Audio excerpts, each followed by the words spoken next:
Why do you think Rishi Sunak sacked Suella Braverman? Well, I think in the end, if you look at it logically, he had no choice simply because she defied him by writing an article in the Times which used language which he specifically asked her not to use. The problem with that is that he has now upset a very large proportion of rank and file Tory voters who agree with every single word that Suella wrote on that day. So he was in a very, very difficult position. There she was, really, I mean, there's no two ways about this. She is angling for the succession as and when the Tories crash to defeat at the next election, which is now not just a possibility, it's now nailed on. An inevitability.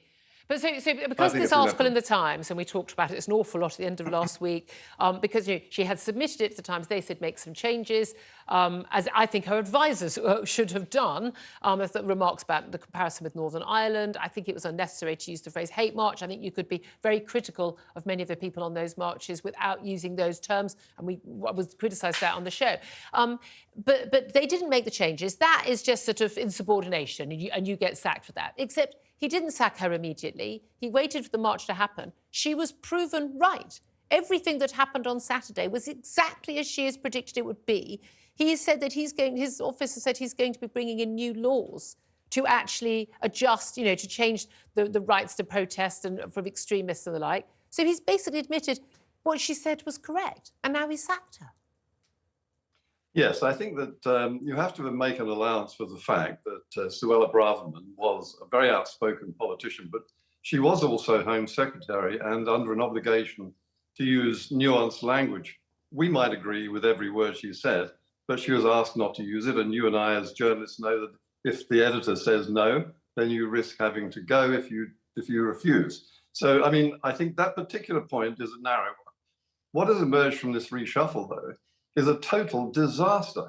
The appointment of David Cameron completely eclipses Suella Braverman's sacking, because what you've got here is the man who blundered through Brexit, upsetting just about everybody in the Conservative Party in the process, dividing the nation from top to bottom, perhaps forever, suddenly being reappointed to the job as Foreign Secretary, in charge of the very negotiations which are still ongoing between Britain and Europe over Brexit, to name just one big issue.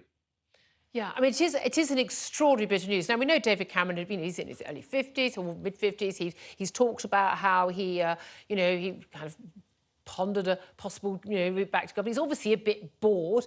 He went off to, make even more money. He was already a rich man. He became a rich man even more. And now, obviously, having money, it turns out, is a bit boring. I'm sure he'll be a very competent Foreign Secretary, but the signal this sends is there's really no one good on the benches coming up. I don't trust any of these people. I need the old guard to come back and help. And yet so many people who voted Conservative in 2019, they voted for Conservative because people like David Cameron were no longer at the heart of that party.